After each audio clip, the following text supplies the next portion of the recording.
नवी मुंबई के सानपाड़ा में बन रहे central library का भाजपा विधायक मंदा महात्रे ने निरीक्षण किया। इस दौरान उन्होंने अधिकारियों से लाइब्रेरी को जल्द से जल्द आम नागरिकों के लिए शुरू करने के निर्देश दिए। निरीक्षण के बाद मीडिया से बातचीत में उन्होंने क्लस्टर योजना को लेकर जारी राजनीतिक विवाद पर भी अपनी स्पष्ट प्रतिक्रिया साझा की। मंदा महात्रे ने कहा कि पोस्टर और बैनर लगाने से कोई बड़ा नहीं बनता, बल्कि जनता के लिए किए गए काम ही असली पहचान बनाते हैं। उन्होंने बिना नाम लिए गणेश नाइक की टिप्पणी पर जवाब देते हुए कहा कि क्लस्टर और पुनर्विकास महाराष्ट्र सरकार का विकास एजेंडा है। उन्होंने भरोसा दिलाया कि झुग्गी पुनर्विकास के तहत लोगों को सड़क, ड्रेनेज, पानी और बिजली जैसी सभी मूलभूत सुविधाओं से युक्त घर उपलब्ध कराए जाएंगे। साथ ही उन्होंने सेंट्रल लाइब्रेरी को जल्द शुरू कर विद्यार्थियों और नागरिकों को बेहतर सुविधा देने की आवश्यकता पर भी जोर दिया। जवळ पुण्यामध्ये आपण बघितलं एज्युकेशन हब आहे, मुंबईमध्ये पण आपण लायब्ररी बघितली आहे आणि नवी मुंबई आज दिवसेंदिवस इथे शाळा कॉलेज वाढत आहे आणि शिक्षणाचे सगळे पर्याय इथे पुण्यानंतर Navi Mumbai hub education hub सुरू होते। तर त्यावेळी विचार आला की मी 2 अगोदर लायब्ररी बनवलं आहे, एक CBDला गौरव कला केंद्र, एक दिवाळा गावामध्ये बनवलेले आहे आणि आता ही सेंट्रल लायब्ररी म्हणजे आज नवी मुंबई दिवसेंदिवस वाढत आहे। नवी मुंबई विमानतळ झालेले, आज अनेक हजारो लोक विद्यार्थी इथे शिकायला येणार आहेत। त्यामुळे सेंट्रल लायब्ररी असावी आणि ज्या एक्झाम होतात त्या एक्झाममध्ये सर्व प्रकारची सर्व भाषेची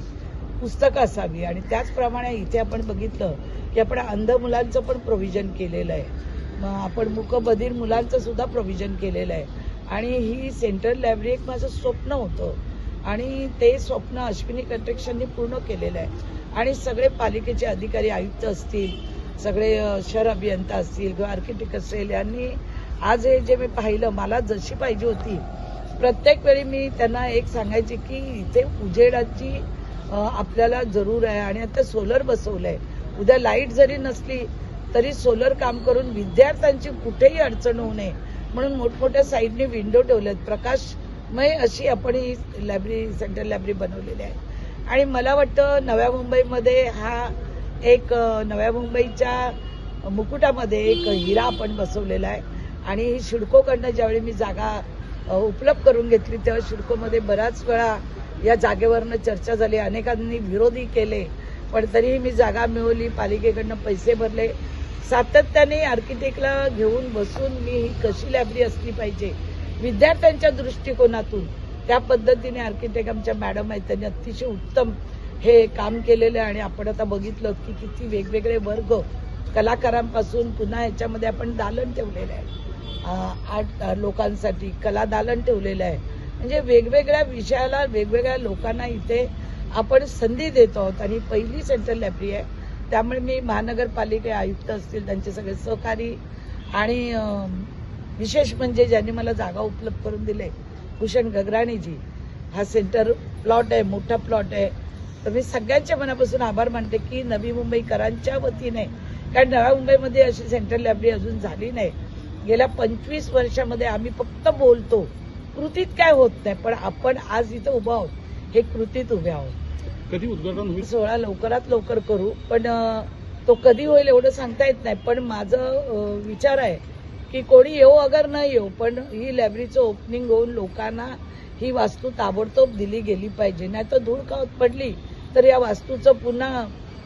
हे होऊन जाणार, खंडर होऊन जाणार। तर ही वास्तू लवकरात लवकर उद्घाटन व्हावी आणि या वास्तूला जेव्हा मी बनवायला घेतलं त्यावेळी आपले महामानव भारतरत्न डॉक्टर बाबासाहेब आंबेडकर यांनी संविधान दिलं, या संविधानाच्या बलबुतेवर आज मी इथं उभी आहे आणि आमदार आहे। आम्हा महिलांना अधिकार दिला मतदानाचा, त्या डॉक्टर बाबासाहेब आंबेडकरांचं नाव या लायब्ररीला द्यावं, पहिल्यापासून माझी पत्रव्यवहार आहेत आणि मी आताही आयुक्त आले पण पूर्वीचे आयुक्त होते त्यांना सुद्धा सांगितलेलं आणि प्रत्येक दालनाला आम्ही नावं देऊ। सावित्रीबाई फुले आहेत, त्यांनी शिक्षणाचा मार्ग